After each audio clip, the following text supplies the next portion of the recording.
De ce Chrétien de Troyes qui fut le premier écrivain de notre littérature, au sens où nous entendons aujourd'hui le mot écrivain, nous ne savons en réalité que peu de choses, si ce n'est qu'il fit sans doute l'essentiel de sa carrière littéraire à la cour de Marie de Champagne, fille d'Aliénor, et que son œuvre fut composée approximativement entre 1160 et 1185, qu'elle comporte 5 romans, du moins pour ce qui est venu jusqu'à nous.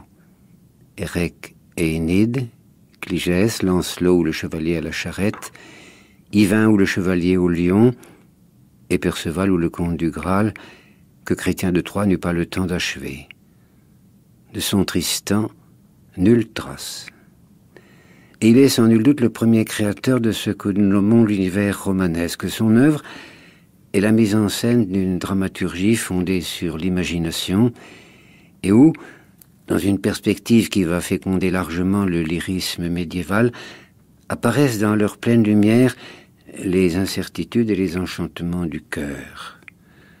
De cette invention de l'amour, nous sommes les héritiers directs, entourés toujours que nous sommes des somptueuses imageries de la légende bretonne, fascinés à l'égal des gens du Moyen-Âge par les sortilèges de la révélation amoureuse et par ses pouvoirs sur la vie et sur la mort.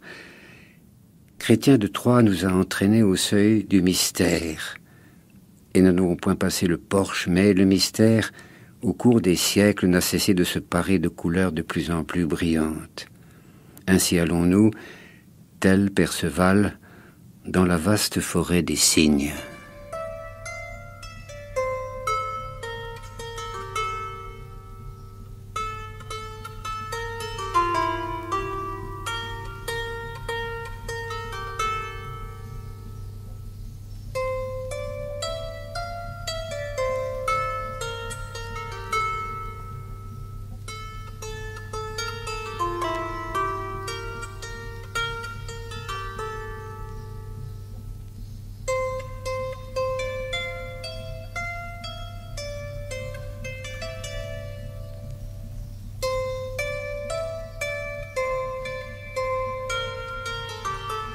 Le soir, on se logea en une prairie à la lisière d'un bois, mais au matin suivant, la neige recouvre le sol glacé. Perceval, levé de bonne heure à son ordinaire et en quête d'aventure et d'exploit, vient au hasard de sa route droit à la prairie gelée et enneigée où campait l'armée du roi.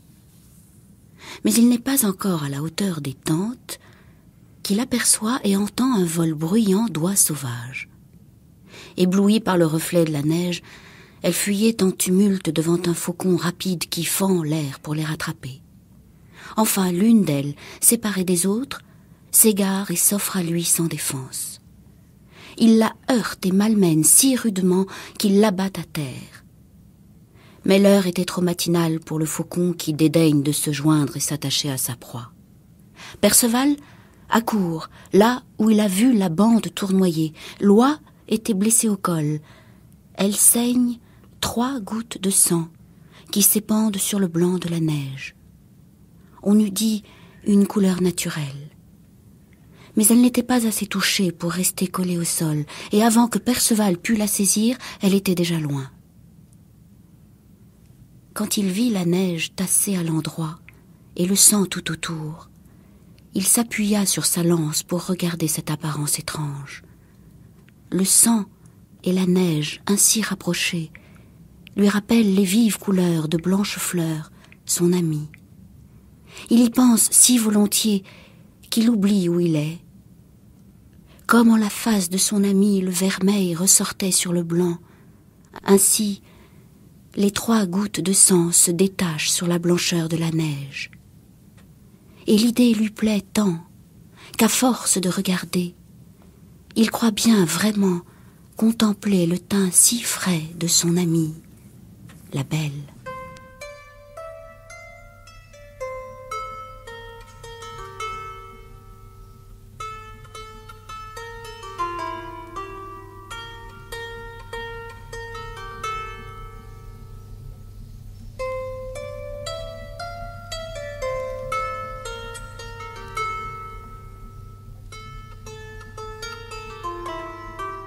Dedans les salles, les chevaliers s'assemblèrent là où les avaient appelés les dames et les demoiselles. Les uns contaient des nouvelles, les autres parlaient de l'amour, de ses angoisses et de ses douleurs, et des grands biens que reçurent souvent les disciples de son ordre qui étaient alors riches et doux. Mais presque tous l'ont délaissé, et Amour en fut abaissé. Aujourd'hui, Amour est tourné en fable. Ceux qui l'ignorent disent qu'ils aiment, mais ils mentent. Ils se vantent d'être amoureux, mais ce droit-là, ils ne l'ont point, car ce n'est que fable et mensonge. Et ainsi commence le plus beau sans doute des romans de Chrétien de Troyes, Yvain ou le Chevalier au Lion. Nous sommes un pays de Galles, à la cour du roi Arthur. Mais l'aventure qui nous sera contée ici ne se trouve point directement liée à la table ronde et à la quête du Graal qu'évoquera Chrétien de Troyes dans Perceval. C'est de l'amour humain qu'on est ici en quête, et des épreuves qu'il faut traverser, des obscurités qu'il convient de dissiper en son propre cœur pour en découvrir le visage. Il y a dans toutes nos vies humaines des moments de révélation où le cœur pressent avec insistance que ce qui n'était qu'une vie va devenir un destin, c'est-à-dire un voyage à travers le temps, dont le but longtemps caché se dévoilera au terme de l'aventure. Et ainsi en est-il pour Yvain. Chrétien de Troyes n'a pas généralement beaucoup d'attention pour le temps humain ou le temps de la nature. Il ne s'inquiète guère, sinon incidemment, des saisons qui passent sur les passions des hommes. Mais cependant, il y a souvent chez lui une certaine obsession du temps sacralisé, ce moment privilégié où le monde paraît s'ouvrir, où l'appel de l'aventure se fait particulièrement pressant.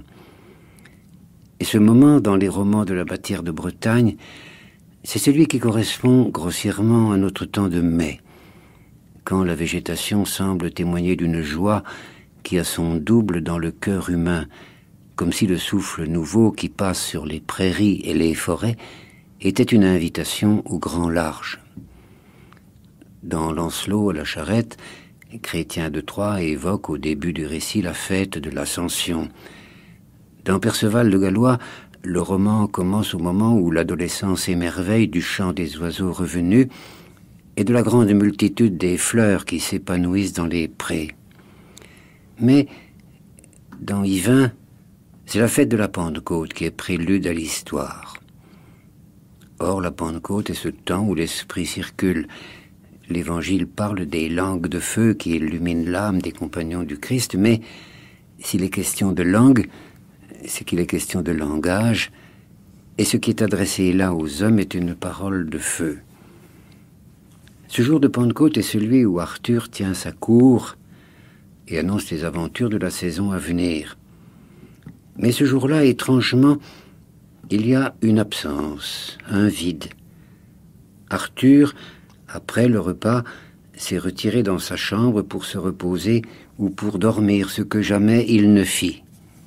La reine était avec lui, et peut-être ont-ils eu ensemble joie d'amour.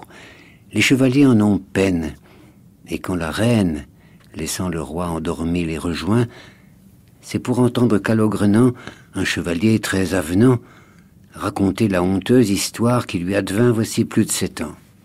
Je trouvais en un essart des taureaux sauvages qui s'entrecombattaient et menaient grand bruit si farouchement et cruellement que, pour dire la vérité, j'en reculais de frayeur. Je vis alors, assis sur une souche, ayant une massue en main, un vilain qui ressemblait fort à un maure, laid et hideux à démesure.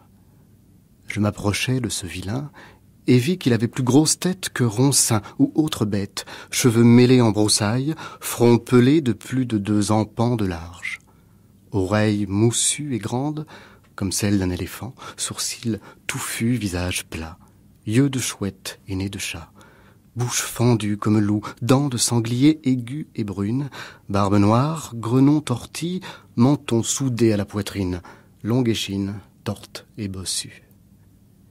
Il était appuyé sur sa massue, vêtu de très étrange façon. Ce n'était vêtement de toile ni de laine, mais de 2 cuirs nouvellement écorchés, cuir de taureau ou cuir de bœuf. Le vilain se dressa sur ses pieds dès qu'il me vit approcher. Je ne savais s'il me voulait toucher, mais je me fis prêt à me défendre, et vis alors qu'il demeurait tout coi et sans bouger. Il était juché sur un tronc qui avait bien 7 pieds de long. Il me regardait, ne disant mot pas plus que ferait une bête. Et je croyais qu'il ne savait parler ou qu'il n'avait point de raison. Toutefois, tant m'enhardit que je lui dis « Va, dis-moi si tu es bonne créature ou non. » Il me dit « Je suis un homme. » « Quel homme es-tu ? » ?»« Tel comme tu vois, autre n'ai jamais été. »« Que fais-tu ici ? » ?»« Je vis ici et garde les bêtes de ces bois. »« Mais toi, dis-moi, quel homme tu es et ce que tu cherches ? » ?»« Je suis un chevalier en quête de ce qu'il ne peut trouver, car je cherche et rien je ne trouve. Et que voudrais-tu trouver ? Aventure, pour éprouver ma prouesse et ma hardiesse. Je te prie et te demande, dis-moi si tu connais quelque aventure merveilleuse. D'aventure, je n'en connais. Jamais n'en entendis parler. Mais si tu veux aller jusqu'à une fontaine et entreprendre de lui rendre son droit, tu n'en reviendras pas sans peine. Tu trouveras ici, auprès, un sentier qui t'y conduira. Si tu veux employer tes pas bien comme il faut, tu iras tout droit ton chemin. Prends bien garde à tout ce qui pourrait te dévoyer. Tu verras la fontaine qui bout, quoique plus froide que le marbre. Ombre lui fait le plus bel arbre que jamais sut faire nature. En tout temps la feuille lui dure, il ne la perd soir ni matin. Il y pend un bassin d'or fin, retenu par une si longue chaîne qu'elle va jusqu'à la fontaine. Près de celle-ci, tu trouveras une grosse pierre. Je ne saurais te dire quelle espèce de pierre, car je n'en vis jamais de pareille. Tu apercevras de l'autre côté une chapelle petite, mais fort belle. Si tu veux prendre de l'eau dans le bassin et la répandre sur la pierre, tu verras une telle tempête qu'en ces bois ne restera bête, chevreuil, daim, cerf ni sanglier. Les oiseaux même en sortiront, car tu verras foudre tomber, pleuvoir, tonner et éclairer. Et si tu peux en échapper sans grand tourment et sans pesance, tu auras eu meilleure chance que chevalier qui jamais y fut.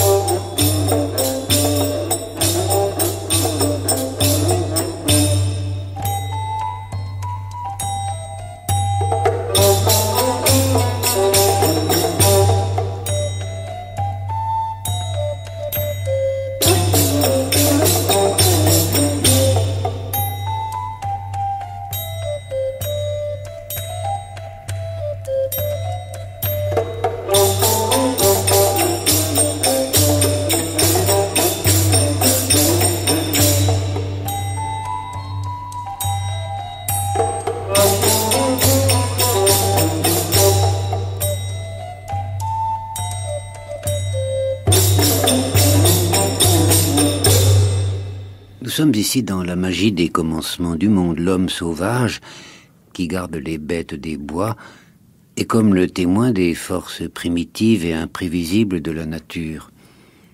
Il est la mémoire du temps où, entre le ciel et les hommes, existaient ces créatures qui appartenaient autant à l'autre monde qu'à celui-ci, et dont les faits représentent l'ultime visage.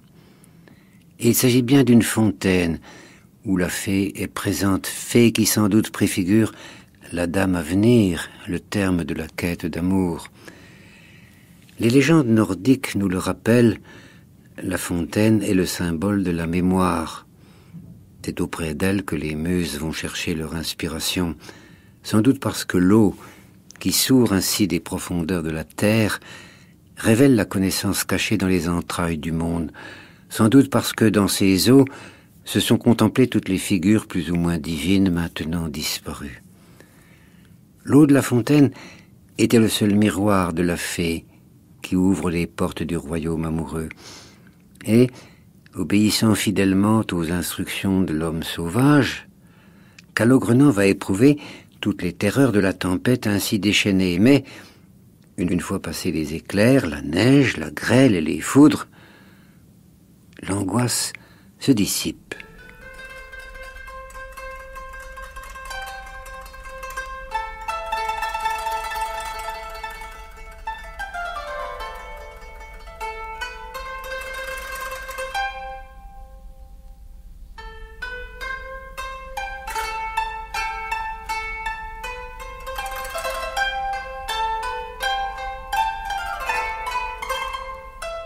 Les vents bientôt se reposèrent, et ils n'osèrent plus vanter. Quand je vis l'air clair et pur, de joie je fus tout assuré. Et je vis amasser sur le pin des milliers d'oiseaux. Le croix qui veut, il n'y avait branche ni feuille qui n'en fût couverte. C'était bien l'arbre le plus beau. Doucement les oiseaux chantaient, chacun en son langage. Très bien leur chant s'entre-accordait. De leur joie, je me réjouis. J'écoutais jusqu'au bout leur office. Jamais je n'ouïs si belle musique. Nul homme ne peut en ouïr tel chant si plaisant et doux que je crus en rêver folie. J'écoutais si bien que je n'entendis point venir un chevalier. Pourtant faisait tant de fracas qu'on aurait cru qu'ils fussent 10. Mais il n'y en avait qu'un seul.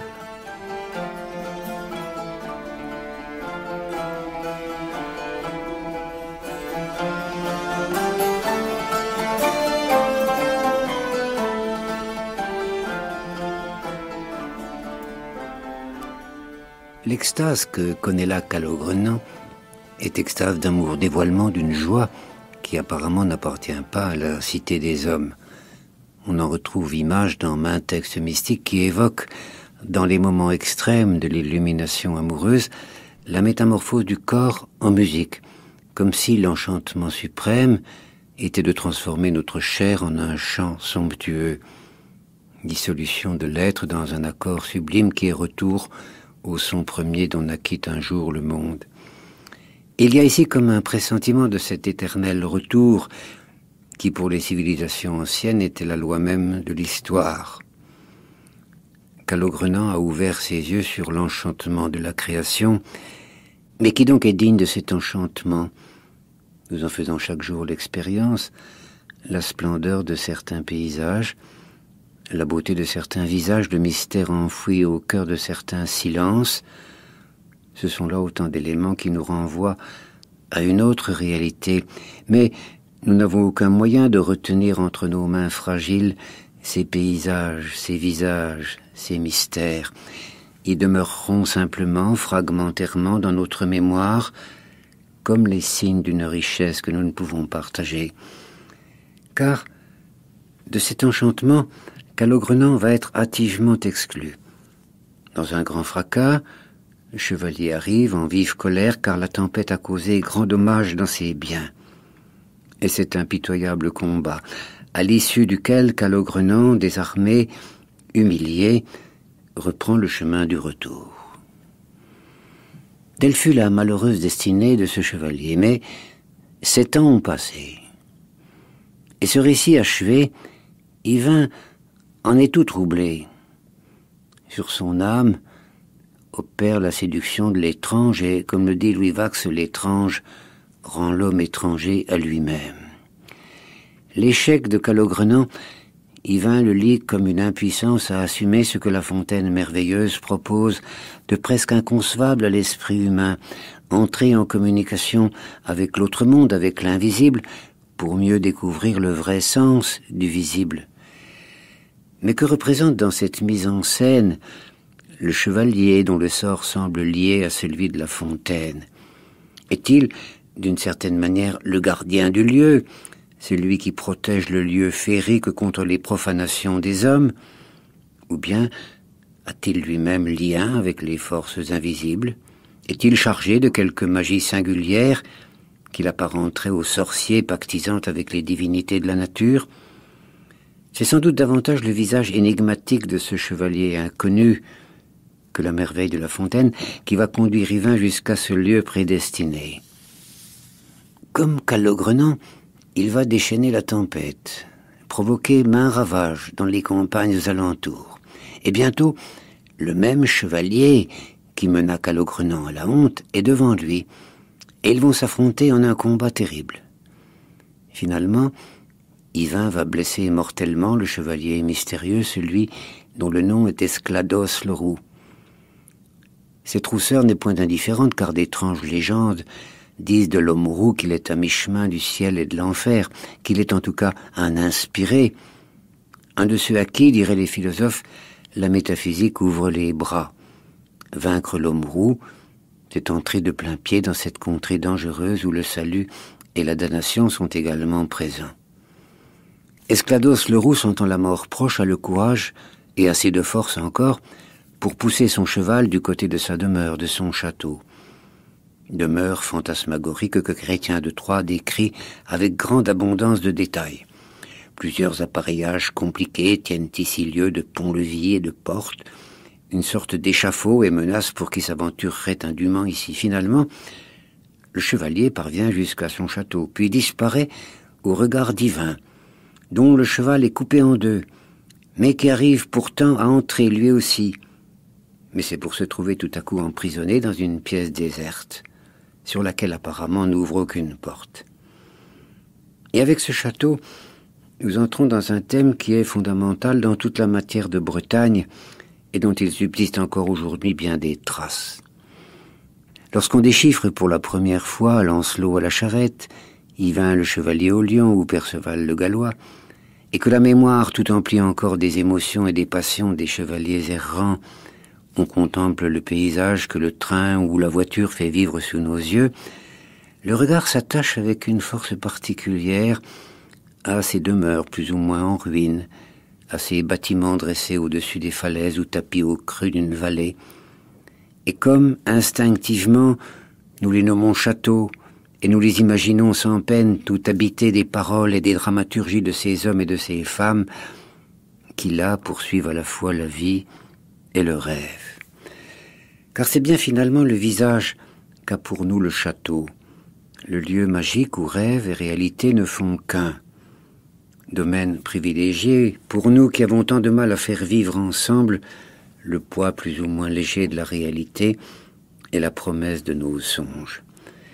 Avec le château, nous sommes entre deux mondes, celui de la terre d'un côté et celui qui est tantôt le ciel, tantôt le souterrain, car par rapport aux maisons des hommes, le château s'exprime soit à travers sa tour dressée vers le firmament, soit à travers la multitude et la profondeur de ses caves.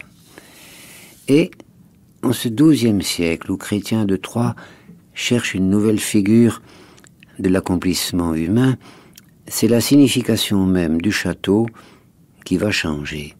Jusque-là, dans les mouvances de ces temps barbares où les invasions succèdent aux invasions et les pillages aux pillages, le château est un des emblèmes de la guerre, un témoin de l'impitoyable cruauté d'un monde purement viril, où seules parlent les armes, où seules sont reconnues les vertus propres aux communautés combattantes, le courage, l'honneur, l'exploit, l'adresse, la loi du sang, telle qu'elle s'exprime dans le meurtre, la bataille, l'extermination. Mais dans l'œuvre de Chrétien de Troyes, c'est un autre sang qui parle, celui qui irrigue le cœur, celui qui est le miroir des émotions de l'être. Au château de la réalité succède un autre château, celui de l'enchantement, et c'est la femme qui va en occuper le lieu central, puisqu'elle est la médiatrice de la magie. Ce n'est pas encore le château de l'âme dont parlera plus tard Jean de la Croix, mais c'est le château du cœur, et au-delà du cœur, c'est l'esprit qui cherche sa demeure.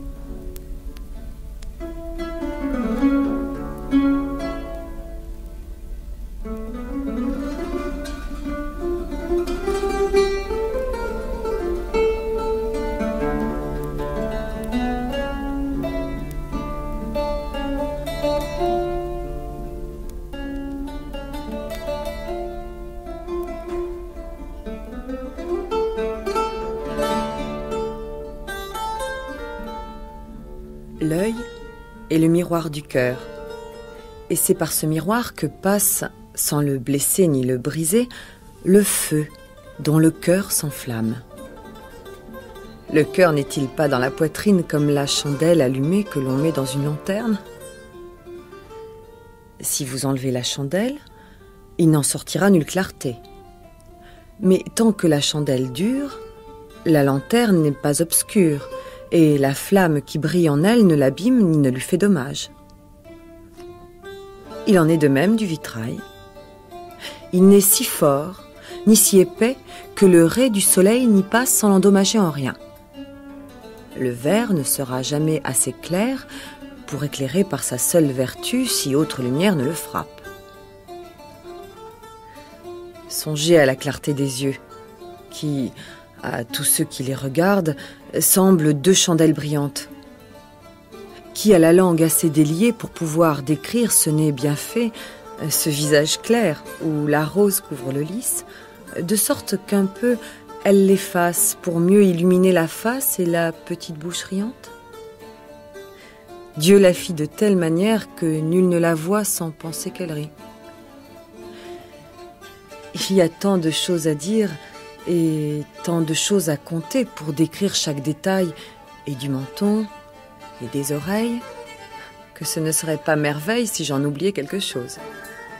Je n'ai pas encore dit qu'auprès de cette gorge-là, trouble paraîtrait le cristal, et que sous la tresse, le cou est bien 8 fois plus blanc que l'ivoire. De la naissance du cou à l'entr'ouverture du fermail, ce que j'ai vu de la poitrine découverte est plus blanc que neige fraîche.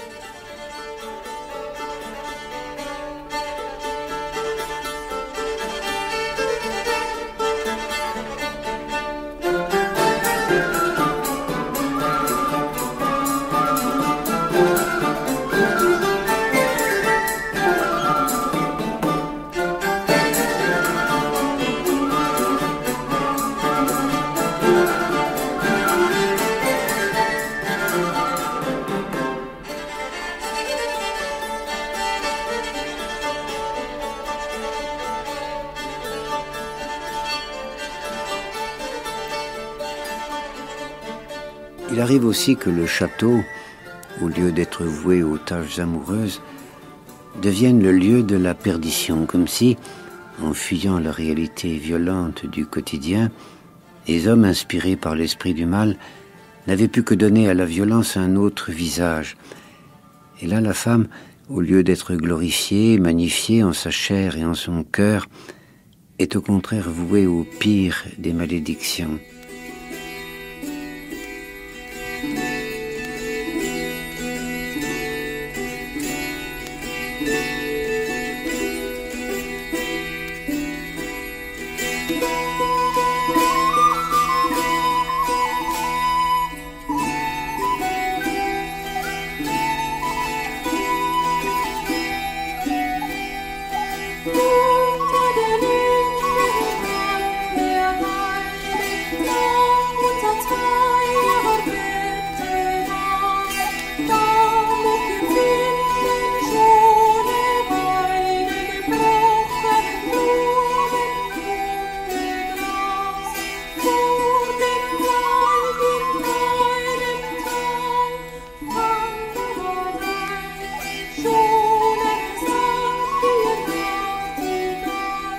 À ces images de l'asservissement, de l'expiation vaine, de péchés qui jamais ne furent commis, les chevaliers opposent des images de rédemption. Sur la réalité telle qu'elle est quotidiennement vécue plane l'obsédante présence du mal. La lumière ne saurait trouver demeure que sur le plan magique d'une autre réalité, celle que laisse pressentir de temps à autre la solitude de la nature, la paix cachée dans les multiples vies secrètes où peut-être subsiste quelque chose d'une antique harmonie perdue. Et la forêt est précisément ce lieu de solitude où l'âme, tout aussi solitaire, est comme appelée par une parole neuve. Car la forêt qu'incessamment traversent les chevaliers errants, que traversent aussi ceux qui n'ont que leurs pieds pour les mener au terme du voyage, cette forêt est comme l'image du monde des commencements. Elle est la création non encore accomplie. Terre sauvage, hostile aux humains, mais lieu de refuge aussi quand la réalité se fait ennemie et menaçante. Elle est d'abord solitude, et de cette solitude compte à faire ceux dont le destin est la quête d'amour, c'est-à-dire la quête de l'autre. L'espace forestier dessine 2 visages de la vie solitaire. Le premier, c'est celui de la méditation qui se mue parfois en contemplation.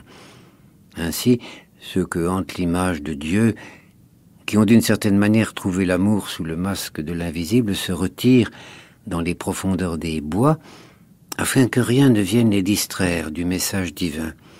Si l'on en croit les chroniques, bien des hommes soucieux ainsi de fuir le monde sombrèrent dans la folie, car au travers des branches et au creux des troncs, ils voyaient parfois passer des formes diaboliques. Plus prudents, nombre de ces fous de Dieu choisissaient au cœur de la forêt la clairière, ce lieu qui a tous les emboutements de la sauvagerie, mais où la lumière qui vient du ciel trouve à se poser. Mais le second visage que revêt parfois l'espace forestier, c'est celui de l'exil. Un exil volontaire auquel se condamnent ceux qui pensent avoir failli à leur tâche, n'avoir pas été à la mesure de ce qu'amour attendait d'eux. Comme si l'homme qui a trahi son propre cœur ne pouvait trouver salut que du côté de la vie animale. Les bêtes n'ont point quête d'amour, elles suivent seulement les règles obscures de la vie et du sang de la vie. Et revenir du côté des bêtes, c'est tenter d'effacer en soi l'image même de l'amour, échapper à cette obsession de l'enchantement qui habite l'âme, en quête de l'autre. Mais cet exil dans la forêt renvoie toujours l'homme aventureux, celui qui a dépassé les incertitudes et les émois de l'adolescence, à une autre image propre, celle-là, à l'enfance. Car pour l'enfant, la forêt est le lieu interdit, celui où l'on ne peut pénétrer sans danger. Mais à cause même de cette interdiction, c'est un lieu de révélation. C'est là, en ce territoire livré aux caprices de la seule nature, qu'à la solitude orgueilleuse de l'enfant, le message de l'invisible est parfois délivré. Et c'est dans cette forêt que les hommes perdus cherchent leur rédemption. Yvain a trahi celle qu'il aimait. Il a eu d'elle permission d'aller, comme l'y invitaient les compagnons du roi Arthur, à courir l'aventure une année durant, jusqu'à la Saint-Jean d'été. Mais il a laissé passer le temps. Et la dame a envoyé à la cour d'Arthur une messagère qui signifie à Yvain son congé. Et ce sera grande brisure au cœur d'Yvain, pas seulement parce qu'il se sait désormais séparé de cette femme qu'il a si longtemps cherchée, mais surtout parce qu'il comprend tout à coup qu'il n'a pas été à la mesure du destin qui lui avait été proposé. Tout véritablement est un intercesseur entre l'homme et la création, entre le ciel et la terre. L'amour trahi le ramène à sa condition proprement terrestre. L'infidélité le rend semblable au serpent. Alors, comme le serpent, il lui faut changer de peau. Mais cette métamorphose est pleine de périls et conduit souvent aux portes de la déraison.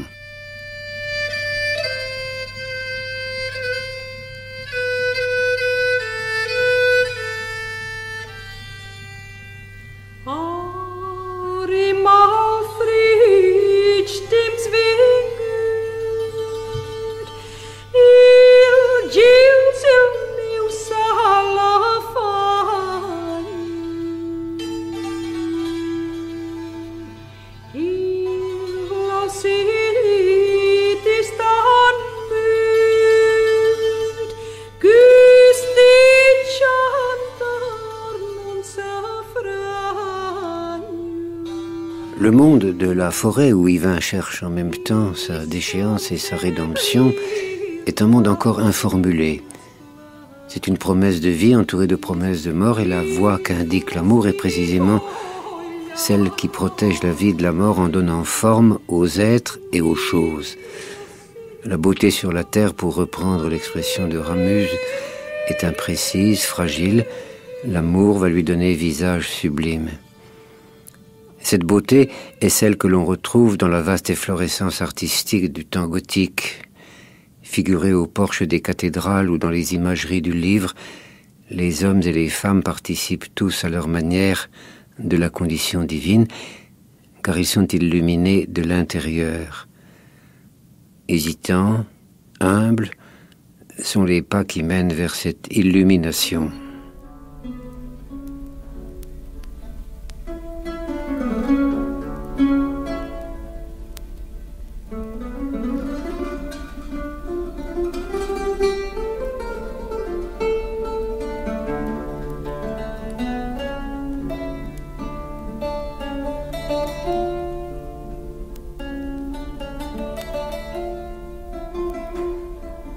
Ce n'est pas sans raison que je suis appelée Sorée d'Amor. C'est dire blonde d'amour. Je dois aimer et être aimée. Je le dois prouver par mon nom, car en ce nom, je ne trouve qu'amour. Si la première partie de mon nom est couleur d'or, c'est que les meilleurs sont les plus blonds. Pour cela, je tiens mon nom pour le plus beau, car il est de la couleur qui s'accorde avec tout ce qui est le meilleur. Qui m'appelle par mon vrai nom, toujours me rappelle l'amour.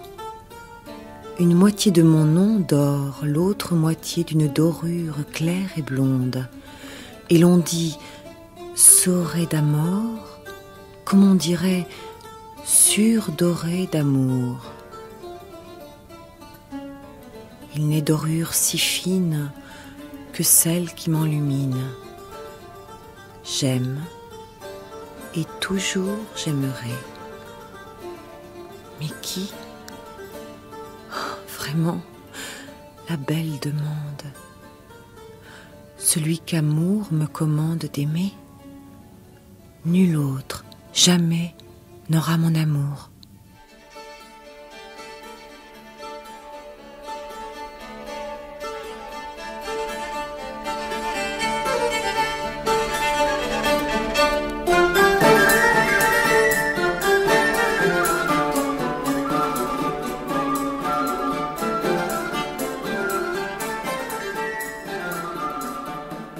La pucelle s'approche, plus gracieuse, plus élégante et plus vive qu'épervier ou pape gai.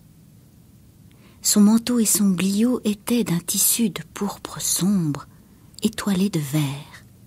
Et croyez-le bien, la garniture d'hermine n'était pas pelée.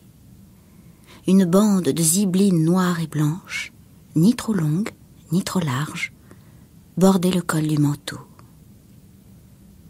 Si jamais j'ai décrit la beauté que Dieu a mise en corps ou en visage de femme, je veux m'y essayer une autre fois et ne pas mentir d'un mot. Ses cheveux flottaient sur ses épaules, et qui les eût vus eût bien cru qu'ils fussent d'or fin, tant le blond en était lustré, chatoyant. Le front blanc, haut, uni, comme taillé dans le marbre, l'ivoire ou un bois précieux. Les sourcils brunets, un large entreœil, les yeux verts, bien fendus, riants et clairs, le nez droit et franc. Et en son visage, le vermeil assis sur le blanc lui seyait mieux que sinople sur argent. Pour ravir le sens et le cœur des gens, Dieu avait fait d'elle la merveille des merveilles. Jamais encore il n'en avait créé de semblable. Plus jamais il n'en devait créer.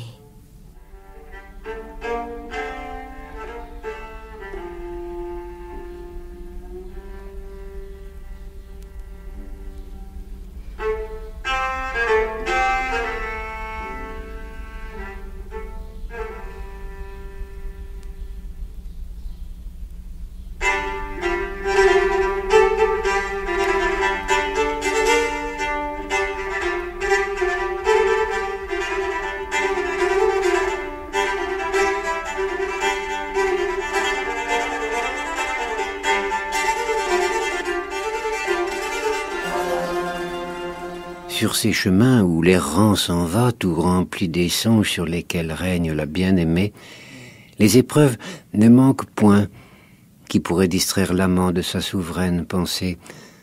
Seul, l'ermite au fond de sa cellule ou de sa grotte peut ignorer les messages et les contradictions de la vie ordinaire.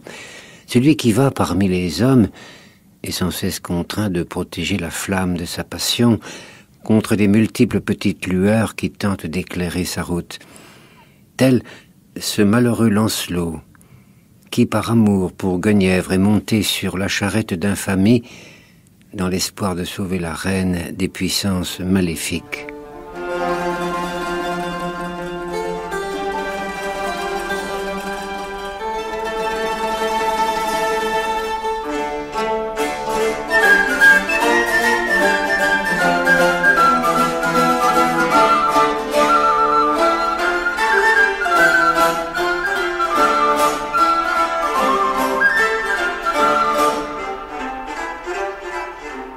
s'en va. Et vers l'heure de basse vêpres, il trouve une demoiselle très belle et avenante, bien tournée et bien vêtue qui s'en venait vers lui.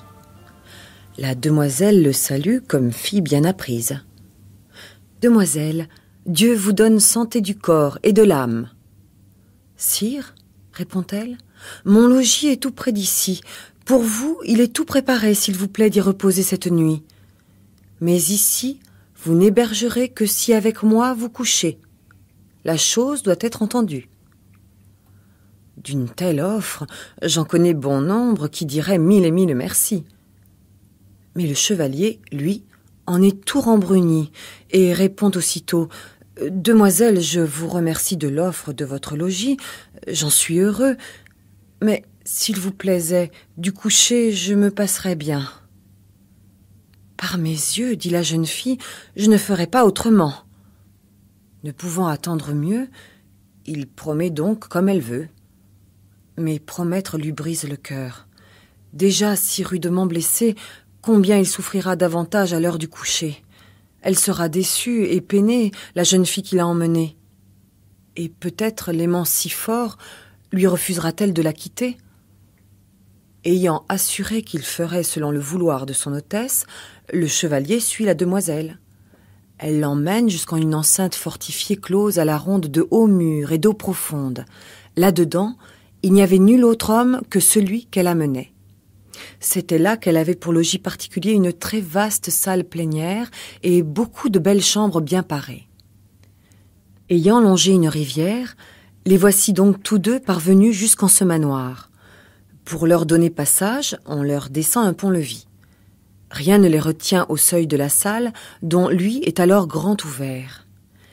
Ils voient une longue table couverte d'une grande nappe. Déjà, on avait mis dessus des plats, des chandelles en chandelier et des hanapes d'argent doré, plus de pots, l'un plein de morée et l'autre de fort vin blanc. Près de la table, au bout d'un banc, ils trouvent 2 bassins d'eau chaude pour se laver les mains, et à l'autre bout, une serviette bien ouvrée et très blanche pour s'essuyer. Ils ne virent ni valet ni écuyer. Le chevalier se débarrasse de son bouclier et le suspend à un croc. Il place sa lance dans un râtelier. Il saute à bas de son cheval et la demoiselle du sien. Il plut beaucoup au chevalier qu'elle n'eût voulu attendre son aide. À peine descendue de cheval, la demoiselle s'encourt à sa chambre. Elle apporte un manteau d'écarlate dont elle revêt son hôte. Dans la salle, 1000 ténèbres. Pourtant, les étoiles luisaient au ciel. Il y avait tant de chandelles, de tortis gros et ardents, que très vive était la clarté. Quand elle lui eut attaché au cou le manteau, « Ami, dit-elle, voici l'eau, voici la serviette. Personne ici pour vous les présenter, sinon moi comme vous voyez. Lavez vos mains et prenez place dès qu'il vous plaira. » Bien volontiers. Il s'assied et elle s'assied près de ce chevalier qui lui plaît vivement. De compagnie, ils mangent et boivent. Quand ils sortent de table, la jeune fille dit au chevalier « Sire, allez là dehors vous distraire, mais n'y demeurez que le temps que vous penserez nécessaire pour mon coucher.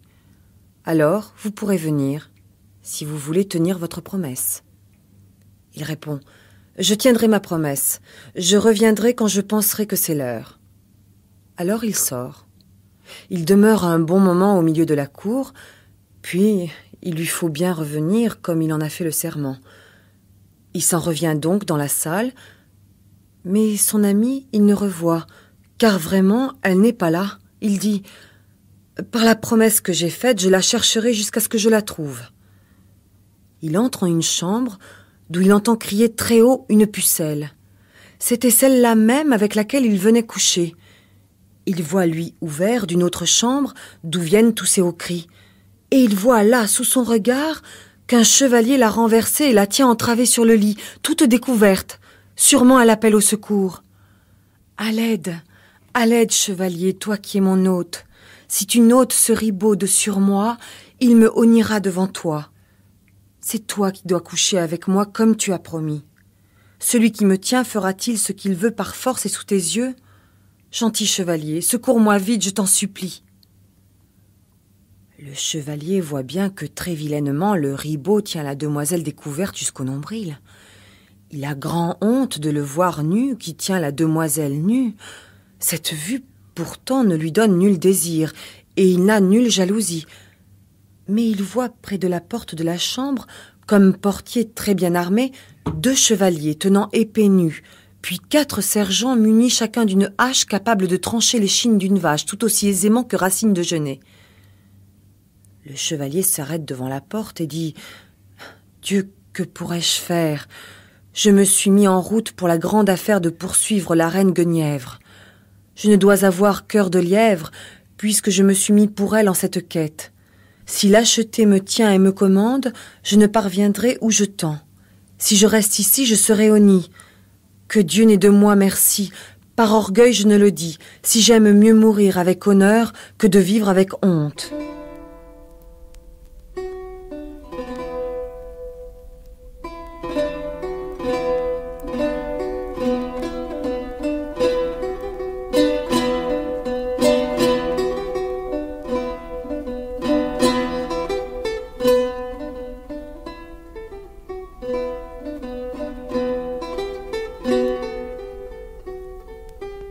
Comme Orphée à la recherche d'Eurydice, Lancelot est parti pour sauver Guenièvre de l'enfer qui est absence. Après maintes épreuves, où il s'est dépouillé de tout ce qui donne pouvoir et gloire dans la cité des hommes, où il est devenu l'amour lui-même au-delà du désir, au-delà de la nostalgie, Lancelot connaîtra enfin ce qu'il en est de la fusion des corps et des âmes. Car ce que Chrétien de Troyes regarde comme les véritables noces, ce sont ces moments privilégiés où l'étreinte est comme une eau purificatrice qui délivre l'être aimant de toutes les boues, de toutes les pensées sombres qui séparent son cœur du cœur de l'aimer. La reine lui montre une fenêtre, lui montre de l'œil, non du doigt, et dit « Venez parler à moi à cette fenêtre cette nuit, qu'en séant tous dormiront. Vous viendrez par un verger. Vous ne pourriez ici entrer ni héberger. Je serai dedans, vous dehors. Je ne pourrai vous approcher si ce n'est de bouche ou des mains. Mais s'il vous plaît, jusqu'à demain j'y serai pour l'amour de vous. Nous retrouver nous ne pourrions, car devant moi gît en ma chambre Quai, le sénéchal, qui languit des plaies dont il est tout couvert. Ne demeurez ici plus longtemps, madame. Ne craignez point le moins du monde que je vienne à faire du bruit. Ces barreaux, je crois, me céderont très gentiment, sans que j'aie à me donner trop de mal, ni à rompre le sommeil de personne. » Alors la reine s'en va, et Lancelot commence de faire en sorte de vaincre la fenêtre. Il s'efforce sur les barreaux, il les tire en tous sens, il les ploie et parvient à les desceller tous. Mais si coupant en est le fer, que Lancelot s'ouvre une blessure à la première phalange du petit doigt, une blessure profonde jusqu'au nerf, et de même se tranche la première jointure du doigt voisin. Lancelot ne s'aperçoit qu'il perd de son sang goutte à goutte, et ne souffre de ces 2 plaies, car tout son être est ému de bien différentes façons. Lancelot franchit lestement la fenêtre qui s'ouvrait à quelque hauteur. Il trouve le sénéchal plongé dans son sommeil et s'avance doucement jusqu'au lit de la reine. Il l'adore et il s'agenouille, car il n'a si grande vénération pour nulle relique. La reine étend vers lui les bras à sa rencontre et l'embrasse. Dessus son sein, étroitement, elle l'enlace. Près d'elle, en son lit, elle l'attire, et le plus bel accueil lui fait que jamais elle put lui faire selon ce que lui dicte et amour et son cœur. C'est amour qui la pousse à cette bienvenue. S'il est vrai que la reine aima Lancelot d'un ardent amour, il l'aima 1000 et 1000 fois davantage, car amour déserta sûrement tous les autres cœurs pour combler à ce point celui de Lancelot. Oui, c'est dans ce cœur-là qu'amour retrouva toute son ardeur et s'appauvrit dans tous les autres cœurs. Maintenant, les vœux de Lancelot sont exaucés. La reine a accueilli sa compagnie et son plaisir, puisqu'il la tient entre ses bras et qu'elle, entre ses bras, le tient. Alors, le jeu est si doux, si bon, du baiser, de la caresse qu'il leur arriva sans mentir, une joie et une merveille telle que jamais encore on n'en entendit ou n'en vit de pareil. Mais toujours par moi seras-tu, parce qu'en un conte elle ne doit être dite. Oui, le conte nous tait et cache de toutes les joies la plus exquise et la plus délicieuse.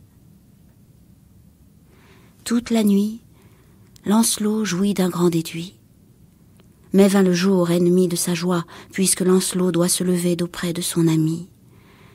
À ce moment, il souffrit comme un martyr, car s'éloigner lui parut un supplice.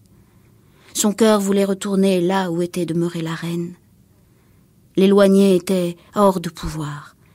La reine avait trop charmé ce cœur-là pour qu'il accepte de la quitter. Le corps s'en va, le cœur séjourne.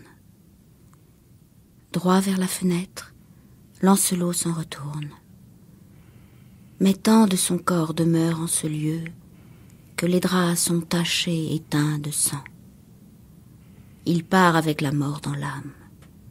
Il soupire, ses yeux sont pleins de pleurs. Rien n'est convenu pour un autre revoir, hélas, il ne peut en être autrement. Il éprouve grand regret à repasser la fenêtre par laquelle il entra avec joie.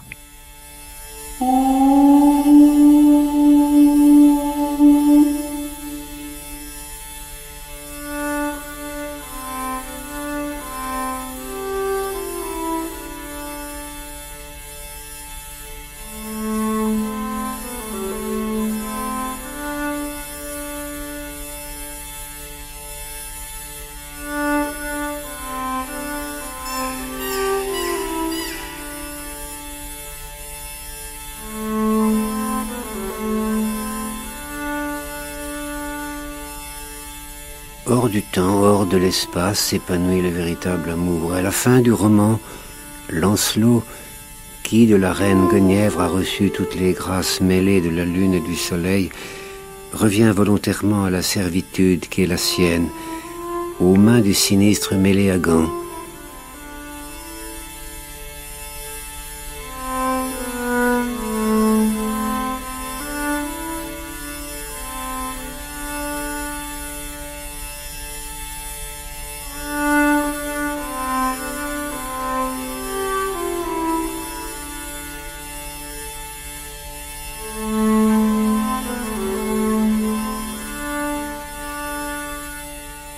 Sans attendre, celui-ci fit venir maçons et charpentiers pour travailler selon ses ordres, bon gré, mal gré.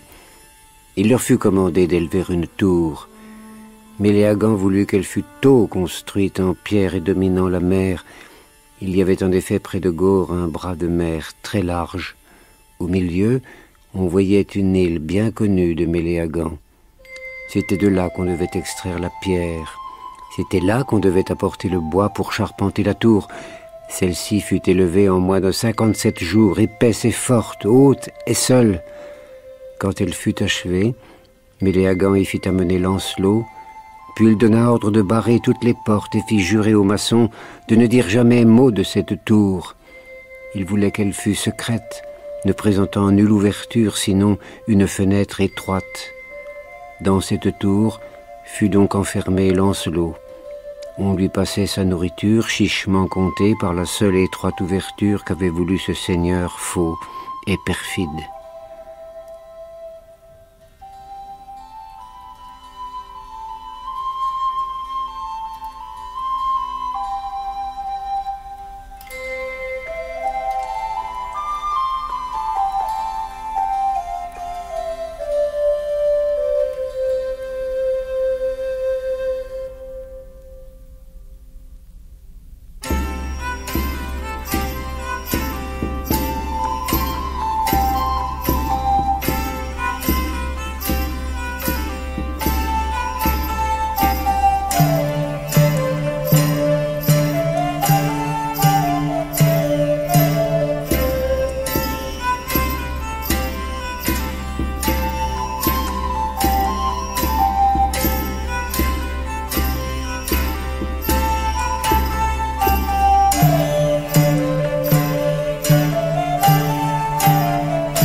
C'était Chrétien de Troyes, une émission de Claude Métras.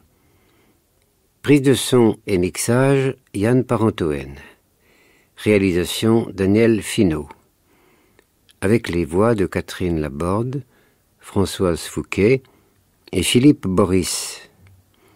En librairie, sous le titre « Les romans de la table ronde », on trouvera Éric et Énide, Cligès, Lancelot le chevalier à la charrette, Yvain le chevalier au lion, dans la collection Folio Gallimard avec une présentation de Jean-Pierre Fouché.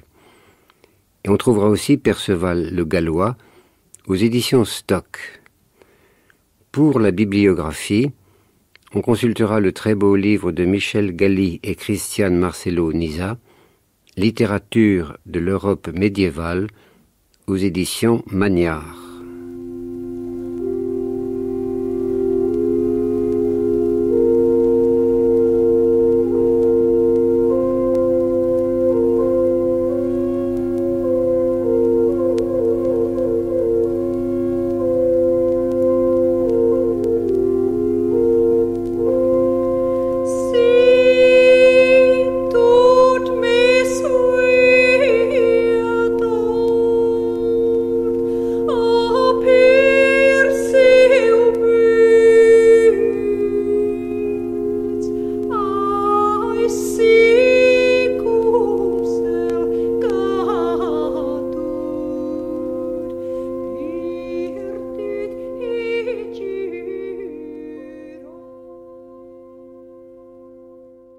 Merci à Clotilde Pivin.